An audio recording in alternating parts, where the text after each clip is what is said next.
కీలక ప్రాంతాలను కూడా హైదరాబాద్ కమిషనరేట్ పరిధిలోకి తీసుకొచ్చారు. వేగంగా అభివృద్ధి చెందుతున్నటువంటి ఐటీ ప్రాంతాల్లో గచ్చిబౌలి, ఫైనాన్షియల్ డిస్ట్రిక్ట్, నానక్రమ్గూడ, మాదాపూర్, రాయదుర్గ్, పారిశ్రామిక ప్రాంతాలు పటాన్ చెరు, జినుమ్ వ్యాలీ, ఆర్సిపురం, అమీన్పూర్ తదితర ప్రాంతాలు కూడా సైబరాబాద్ కమిషనరేట్ పరిధిలోకి ఉండనున్నాయి. ఇక రాచకొండ కమిషనరేట్ ను పునర్వ్యవస్థీకరించి మల్కాజ్గిరి పేరుతో కొత్త కమిషనరేట్ ను ఏర్పాటు చేయడం అయితే జరిగింది. కీసర, షామీర్పేట, కుత్బుల్లాపూర్, కొంపల్లి తదితర ప్రాంతాలు ఈ కమిషనరేట్ పరిధిలోకి వస్తాయి.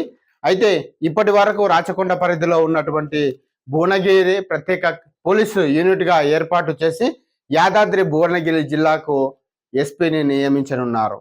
ఇక శరవేగంగా అభివృద్ధి చెందుతున్నటువంటి ఫ్యూచర్ సిటీ కోసం కొత్త కమిషనరేట్ ను ఏర్పాటు చేయాలని ప్రభుత్వం నిర్ణయించడం జరిగింది.